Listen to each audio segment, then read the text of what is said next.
안녕하세요. 저는 식당을 운영하며 아이를 키우고 사는 30대 중반의 여자 손혜진입니다. 몇 년 전만 해도 저는 이 식당의 사장님이 아니라 사모님이었습니다. 제 전남편이 이 식당을 운영했는데 착하고 우직하고 저만 바라보는 해바라기 같은 사람이었습니다. 아니, 그런 줄 알고 살았습니다. 남편을 그 누구보다 잘 안다고 생각했는데 저는 남편이란 작자에 대해서 겉으로 드러나는 모습만 봤지 속내는 아무것도 몰랐더군요. 그 우직하고 착해 보이는 겉모습과 말투에 홀딱 속아 넘어간 것이죠. 전 남편을 생각하면 지금도 이가 갈리고 피가 거꾸로 솟습니다. 아직도 울컥울컥 하는 거 보면 그 배신감과 상처가 완전히 사라지지는 않았나 봅니다. 제 인생을 기만했던 그 인간들에게 뭘 돌려주었는지 그 치열했던 복수극을 낱낱이 말해보려 합니다. 제 전남편 강민용은 고등학교 시절 만났던 저의 첫사랑이었습니다. 고등학교 때 사귀기 시작했고 성인이 되어서도 계속 만났어요. 그러다가 강민용이 군대에 갔고 그 후로 자주 다투다가 헤어졌습니다. 그냥 과거의 첫사랑이었던 걸로 추억했는데 그러다 돌아온 고향에서 우연히 다시 재회를 했습니다. 예전에 사귀었던 남자친구랑 다시 만나게 되니 마치 운명 같은 느낌마저 들더라고요. 그렇게 다시 사랑에 빠져 결혼까지 하게 되었습니다. 남편은 성실하긴 했지만 가진 것은 없는 빈털터리 청년이었습니다. 집도 가난했고 2년제 대학을 졸업 후 어디 정착하지 못하고 여러 일을 했었어요. 가만 보면 참 착하고 성실하고 뭐든지 잘 해낼 수 있을 것도 같은데 운도 안 따르고 기회도 잘 없어 보였죠. 어쩌면 그런 그에게 저라는 사람은 기회였을지도 모르겠네요. 왜냐면 저희 아버지는 지역 유지 소리를 들을 정도로 꽤 큰 건물을 몇 채나 가지고 계셨거든요. 아버지는 요식업으로 자수성가를 하신 케이스고요. 강민용은 능력 없고 별 볼 일 없었기에 보통의 딸 가진 부모라면 강민용 같은 남자를 사윗감으로 반대했을 거예요. 하지만 저희 아버지는 강민용이 꼭 자기 젊은 시절 같다고 마음이 간다고 하셨죠. 성실하고 뭐든지 열심히 하려는데 방법을 잘 모르는 그런 모습이 짠하고 아버지의 옛날 모습도 떠오른다고 하면서요. 그렇게 아버지는 강민용을 선뜻 사위로 받아들이고 인생 역전의 기회도 주기로 마음먹으셨습니다. 아버지는 본인 소유의 건물 중에서도 가장 몫이 좋기로 소문난 사거리 코너 자리에 큰 규모의 대형 장어집을 차려주셨거든요. 인테리어부터 주방 설비, 심지어 초반 마케팅 비용까지 전부 아버지의 주머니에서 나왔죠. 내 가게가 아니라 자네 가게라고 생각하고 운영해보게. 여기서 열심히 벌어서 혜진이랑 행복하게만 살면 돼. 아버지의 파격적인 지원 덕분에 남편은 초라한 청년에서 대박 맛집을 운영하는 강 사장님이 되었습니다. 아버지의 노하우가 집약된 곳이었기에 가게는 잘 되었습니다. 남편은 결혼 후 최고급 세단을 몰고 다니며 어깨에 힘을 주고 다녔죠. 그뿐만이 아니었습니다. 남편은 효도하고 싶다며 수익의 상당 부분을 시댁으로도 보냈습니다. 그 덕에 시댁 식구들의 삶도 많이 달라졌죠. 가난하고 초라하고 늘 돈이 없다는 말을 입버릇처럼 하고 사는 그런 분들이었는데 결혼 후 시댁 형편도 핀 거였죠. 매달 적지 않은 생활비를 꼬박꼬박 보내주었으니까요. 특히 시어머니는 입만 열면 아들 자랑이었습니다. 사실 그 돈은 다 제 친정아버지 주머니에서 나온 거나 다름없는데도 말이죠. 그러면서 저한테 며느라, 너는 진짜 복 받은 줄 알아라. 우리 민용이 같은 남편이 없다. 착하지, 성실하지, 지 마누라라면 끔찍하지. 나도 우리 민용이 같은 남편 한번 있어봤으면 좋겠다. 어머님의 그런 말이 좀 황당하게 들릴 때도 있었지만 기분 좋으셔서 하는 말이니 그냥 좋게 좋게 들어드렸습니다. 신혼 8개월 만에 우리에게는 보물 같은 아들 민우가 찾아왔습니다. 저는 아들이라서 너무 좋았는데 남편은 성별이 나왔을 때 좀 아쉬워하더라고요. 남편은 평소 입버릇처럼 딸이 있으면 좋겠다, 나도 딸바보 하고 싶다라고 입버릇처럼 말했습니다.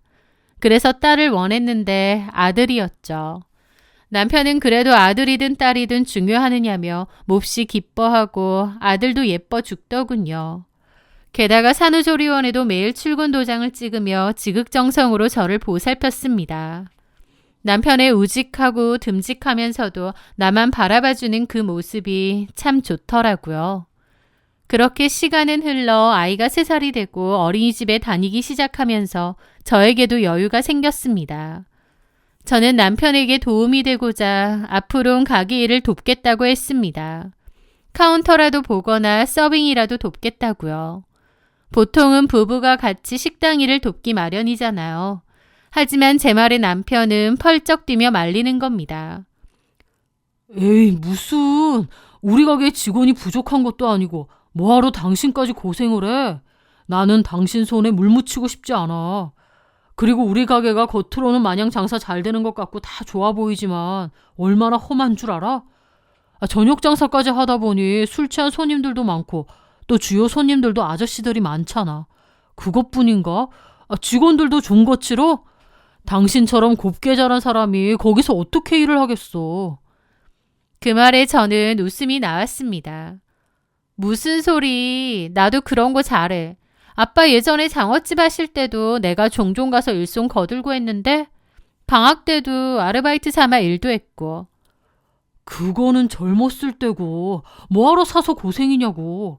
내가 열심히 사는 이유가 뭔데 당신이랑 민호 여유롭고 행복하게 살게 하려는 거야. 고생은 나만 하면 돼. 당신까지 할 필요가 없어요. 당신은 그저 민우 잘 키우고 백화점 가서 예쁜 옷 사입고 친구들 만나 브런치나 먹고 그렇게 사는 게 나 도와주는 거야. 알았지? 아, 그게 뭐야. 부부니까 같이 일해야지. 아이 참, 당신은 편안하게 취미생활 하면서 그렇게 살아. 그게 나를 도와주는 거고 나는 그게 좋아. 알았지? 그 말에 저는 알았다며 그냥 웃고 말았습니다. 제가 고생하는 게 너무 싫다고 고생은 자기만 해도 된다고 박박 우기는데 와이프인 제 입장에선 얼마나 고맙고 든든한 말인가요? 세상에 이런 남편이 어디 있냐며 감동까지 했었죠. 그리고 주변 사람들한테도 우리 남편은 내 손에 물 한 방울 안 묻히려고 가게 근처에도 못 오게 한다며 팔불출처럼 자랑까지 하고 다녔습니다. 지금 생각해보면 얼굴이 화끈거릴 정도로 부끄러운 자랑이었지만요. 나중에 알았지만 남편의 그런 행동은 결코 배려가 아니었습니다. 저를 가게에 얼씬도 하지 못하게 한 이유가 있었던 거니까요. 그렇게 시간은 흐르고 흘러 아이도 5살이 되었습니다. 그 무렵 남편은 가게 확장을 핑계로 밤낮 없이 바빴습니다. 이번에 2호점 준비하느라 정신이 없어. 거래처 미팅도 많고 직원들 교육도 새로 시켜야 해서 당분간은 집에 늦게 들어올 거야. 남편은 자정이 넘어서 들어오는 건 예사였고 새벽 시장을 간다며 아예 집에 들어오지 않고 외박하는 날도 잦았습니다. 그것뿐인가요? 집에 들어와서도 항상 피곤하다며 잠만 잤고 대화조차 나누기 힘들었습니다. 하지만 그때까지만 해도 저는 남편이 안쓰럽기만 했습니다. 처자식을 위해 그리고 장인어른의 기대에 부응하기 위해 몸이 부서져라 헌신하는 남편이 안쓰럽고 고마울 뿐이었죠. 하지만 그 모든 것은 남편 놈의 철저한 연극이었습니다. 사건의 발달은 정말 우연히 그리고 소름 끼치게 찾아왔습니다. 어느 날 민우가 그러는 거예요.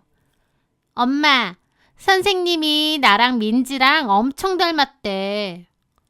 민지? 민지는 같은 반 친구야? 응. 너랑 닮았다고? 얼굴이? 응. 그렇구나.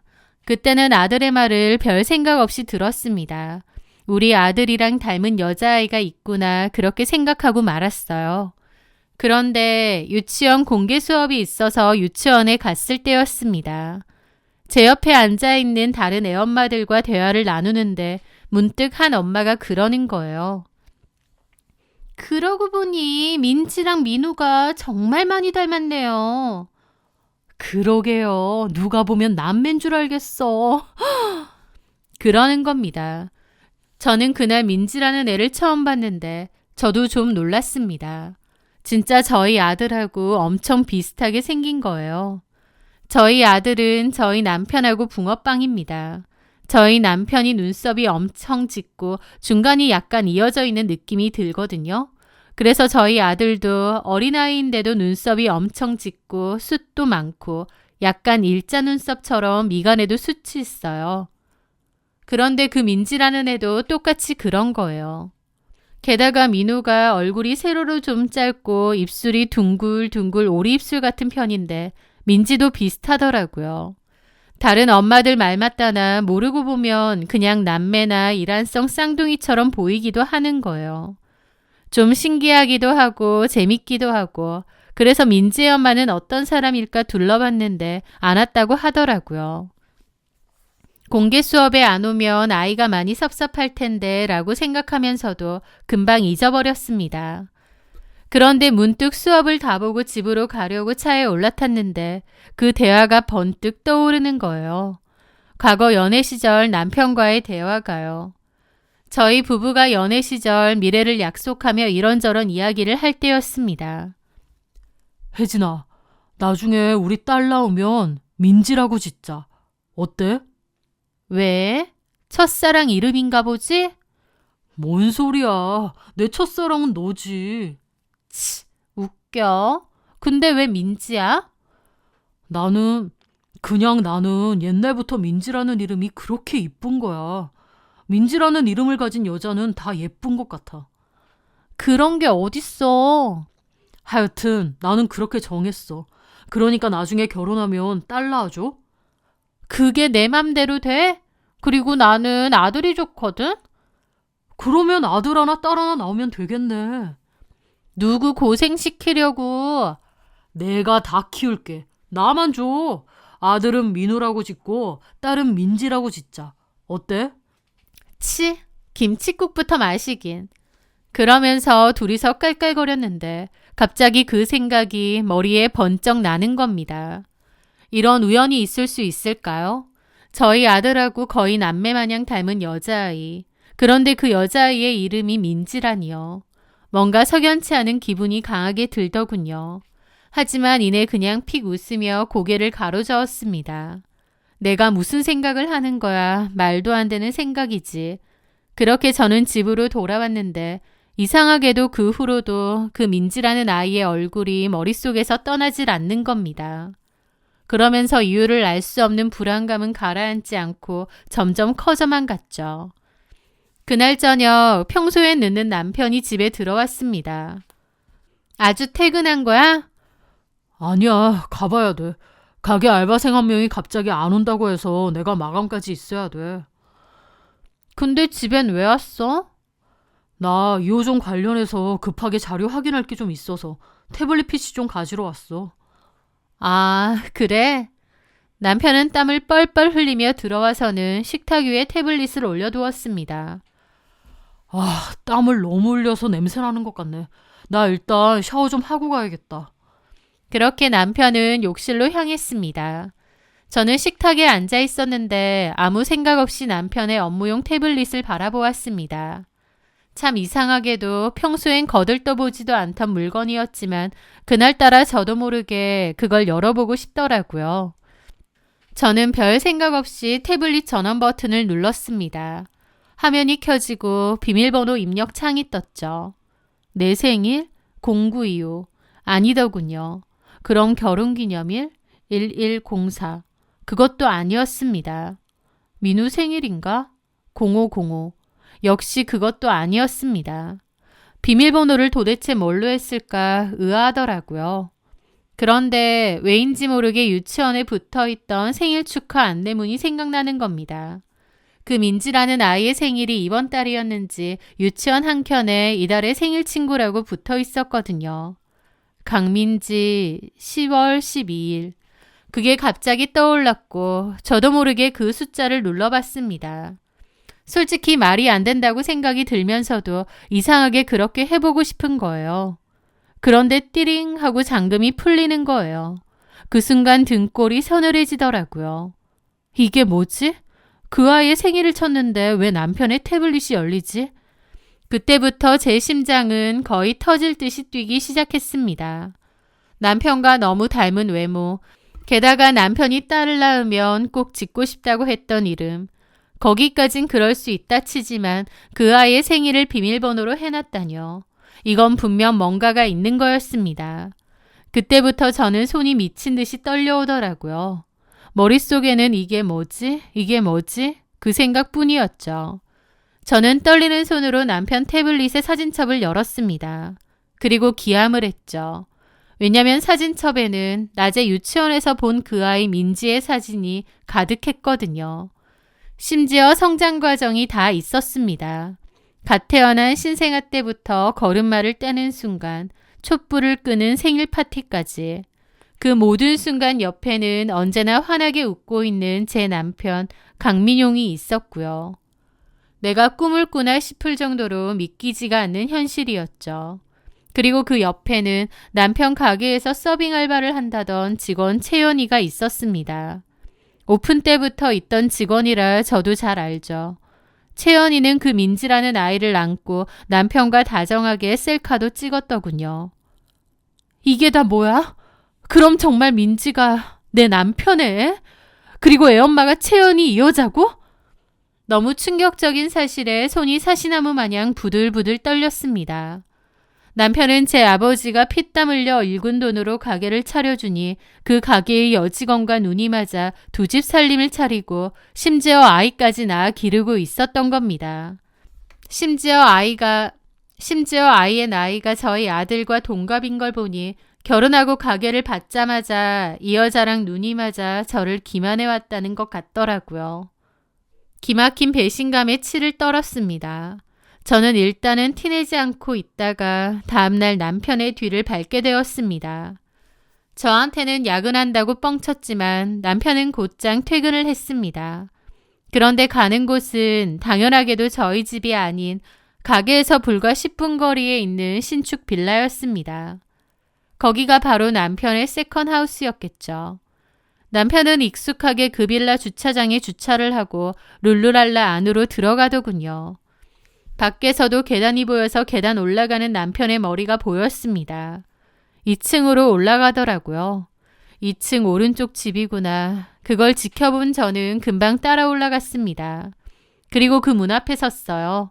문을 두드렸더니 안에서 누구세요? 하는 여자 목소리가 들렸습니다. 그리고 그 여자는 자기야 누가 왔나봐 좀 나가봐 라고 했습니다. 잠시 후 남편이 문을 열었는데 문 앞에 떡하니 서 있는 저를 보고 저승사자 만난 양 입이 떡 벌어지더라고요. 남편의 뒤에는 채연이가 있고 거실에는 민지가 있었습니다. 아무것도 모르고 보면 그냥 단란한 새 식구의 저녁 풍경처럼 보이게 자연스럽고 평온해 보이더군요. 그 기막힌 광경에 저는 눈이 뒤집혔지만요. 저를 본 남편은 너무 놀랐는지 어버버했고 저는 소리를 빽 질렀습니다. 강민효, 네가 사람이야? 제가 찢어질 듯 소리치자 남편은 사색이 되어 혜진아, 여긴 어떻게... 아니, 그게 아니라... 라며 횡설수설했고 상간녀 채연이도 좀 당황한 눈치더라고요. 하지만 오히려 채연이는 담담해 보였고 올게 왔다는 표정이기도 했습니다. 사모님 오셨어요? 사모님 오셨어요? 이보세요, 채연이 씨. 아니, 씨는 무슨... 야, 너 미쳤니? 할 짓 없어서 유부남 사장하고 노란하고 살림까지 차려? 다 아셨네요. 뭐라고? 저기, 일단 애 데리고 방에 들어가 있어. 내가 얘기하고... 남편은 쩔쩔맸지만 채연이는 오히려 그런 남편을 흘겨보더라고요. 아, 얘기해 그냥. 뭘 얘기해? 오빠가 말 못하면 내가 할게. 네, 사모님. 잘 알고 계시네요. 저희 사랑하는 사이예요. 그리고 오늘 우리 민지 생일이라 오빠가 온 거예요. 오빠가 완전 딸바보거든요. 채연이는 일부러 저를 더 긁으려고 하더라고요. 남편 놈은 등신같이 이러지도 저러지도 못하고 있는데 그 미친 것들의 태도에 이성의 끈이 툭 끊어지는 겁니다. 저는 신발을 신은 채 거실로 들어가 식탁 위에 있던 케이크를 바닥으로 엎어버렸습니다. 케이크가 바닥에 뭉개졌고 민지라는 아이는 엉엉 울었죠. 뭐 하는 짓이에요? 저는 빽빽거리는 상간녀를 무시하고 남편에게 말했습니다. 우리 아빠가 차려준 가게에서 직원년이랑 딴 살림을 차려. 야 강민유, 네가 사람 새끼냐? 짐승도 밥 주는 주인은 안 물어. 그 말에 남편도 눈이 뒤집히더라고요. 뭐라고? 짐승? 주인? 야, 내가 무슨 개새끼냐? 아니, 개새끼도 이런 짓은 안 하지. 너는 쓰레기 새끼야. 뭐라고? 그 와중에 채연이도 옆에서 열심히 부채질 하더라고요. 사장님은 저를 더 사랑해요. 가진 거라곤 돈밖에 없는 그쪽보다 제가 훨씬 더 좋대요. 오빠가 당신이랑 있으면 숨 막혀 죽을 것 같대요. 그러니까 제발 이혼 좀 해주시죠. 야, 너 왜 그래? 가만히 좀 있어. 내가 뭐 못할 말했어? 이혼하고 싶다며. 같이 살기 싫다며. 아우, 정말. 그러고 있는 꼬라지가 아주 가관이더라고요. 옆에서 애는 울고 있지. 저것들은 자기들끼리 아웅다웅 거리고 있지. 내가 여기서 뭐하고 있나 현타가 제대로 오는 겁니다. 저는 허탈한 웃음을 지으며 말했습니다. 와, 기도 안 찬다 정말. 그래, 둘이 아주 잘 어울리네. 아주 멋진 바퀴벌레 한 쌍이야. 그렇게 둘이서 오순도순 잘 살아보셔. 제가 그렇게 가려는데 남편이 저를 붙잡더라고요. 혜진아, 잠깐만. 내가 잘못했어. 오빠! 정리할게. 다 정리할게. 남편의 말에 채연이도 입이 떡 벌어지더라고요. 저는 남편에게 그랬죠. 그럼 채연이한테 똑바로 말해. 이 자리에서. 끝내겠다고. 애도 혼자서 키우라고. 남편은 제 말에 어쩔 줄 몰라 하더라고요. 채연이도 남편이 무슨 말을 하나 노려보고 있고요. 채연이, 미안하지만 나는 원래 가정이 더 중요해. 그러니까 이제 여기 오는 일 없을 거야. 마음에도 없는 저 말을 억지로 하는데 아주 생쇼를 하는구나 싶었죠. 오빠, 그냥 이혼해. 하고 나랑 민지랑 셋이서 살아. 응? 채연이의 말에 남편은 또 울고 또 채연이도 울면서 매달리는데 둘이서 무슨 드라마 찍는 줄 알았습니다. 그 꼬라지를 지켜보는 게 너무 기가 막힌 거예요. 잘들 논다. 그러고들 사세요. 저는 저를 붙잡는 남편을 확 뿌리치고 그곳을 빠져나왔습니다. 빌라 건물 밖으로 달려나오는데 눈물이 하염없이 쏟아지는 거예요. 그리고 끄끄거리며 통곡을 했습니다. 믿었던 남편의 배신을 눈앞에서 확인하자 정말 무너질 것 같은 심정이었죠. 저는 끄끄 눈물 콧물 흘리며 겨우겨우 차에 올라탔습니다. 그리고 핸들에 얼굴을 묻고 엄청 울었어요. 내 가정은 끝이 났구나. 나는 저 남자한테 여태껏 속았구나. 우리 민우는 어떻게 해야 하나. 복잡한 심정이 휘몰아쳐서 정말 한참이나 목 놓아 울었던 것 같습니다. 그렇게 거의 1시간가량 눈물이고 콧물이고 다 쏟으며 꺼이꺼이 울었더니 조금 진정이 되더라고요. 저는 그제야 생각이 나서 주머니에서 핸드폰을 꺼냈습니다. 그때까지도 녹음이 되고 있었죠. 채연이 집 쳐들어가기 전에 녹음 시작 버튼 누르고 집 안으로 들어갔는데 그때까지도 계속 켜져 있었던 거예요. 저는 눈물을 닦고 녹음 파일을 다시 들어봤습니다. 제가 그 집에 쳐들어가고 채연이가 이혼해달라고 난리치는 소리가 고스란히 다 담겨 있더라고요. 그걸 듣는데 또 감정이 격해지긴 했지만 그래도 아까보단 훨씬 마음이 정리가 되었습니다. 저는 여러 번 심호흡을 하고 차를 출발시켰어요. 그리고 곧장 친정으로 갔죠. 제가 두 눈이 퉁퉁 부어 들어오니 엄마 아빠도 놀라셨습니다. 부모님을 보자 또 눈물이 터졌어요. 의연하게 말하려고 했는데 도저히 안 되겠더라고요. 그렇게 또 한바탕 울고 그간의 모든 사정을 다 말씀드렸습니다. 당연히 아버지는 분기탱천했습니다. 별 볼 일도 없는 남편놈 저 하나 좋다고 하고 우직해 보이니 가게까지 해줬는데 바로 그 가게에서 무려 5년 넘게 바람을 피웠던 거니까요. 친정아버지는 남편에게 전화를 했고 가게로 나오라고 했습니다. 그렇게 가게로 갔고 아버지가 너무 화가 나 금방이라도 무슨 일이 있을 것 같더라고요. 엄마랑 저도 따라갔죠. 그렇게 가게로 갔고 남편은 잔뜩 쫄아서 기다리고 있는 겁니다. 그러더니 저희 아버지를 보자마자 장인어른 오셨어요. 제가 정말 죄송했고 그 여자랑은 정리를 하면서 바로 비굴하게 채연이랑 정리하겠다는 소리부터 하려는 겁니다. 하지만 저희 아버지는 끝까지 들을 필요도 없이 바로 남편 놈 뺨을 있는 힘껏 올려붙였습니다. 뺨이 아니라 거의 주먹에 맞은 듯한 소리가 났고 남편이 악 소리를 내며 바닥에 나뒹굴었어요. 거기 있던 손님들 다 봤죠. 이 짐승만도 못한 놈아. 내 돈으로 내 가게에서 딴 살림을 차려? 내가 널 아들처럼 생각해서 이렇게 도와줬는데 보란듯이 내 뒤통수를 치고 내 딸 눈에 피눈물을 나게 해?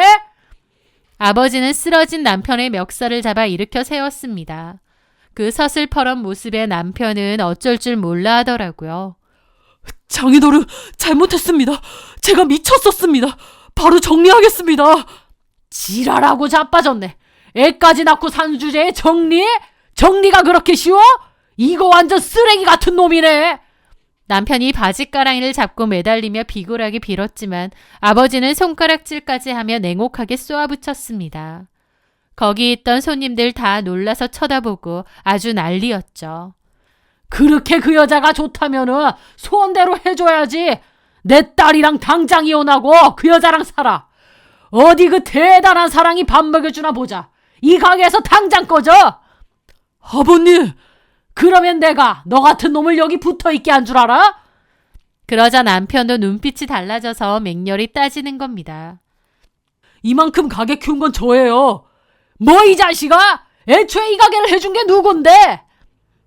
어쨌든 이렇게 키운 건 저라고요. 그 말을 듣는데 저도 혈압이 올라서 따졌죠. 야, 웃기지 마. 우리 아빠가 노하우 다 알려주고 잘 될 수 있게 다 도와줬는데. 그럼 내가 아무것도 안 했단 말이야?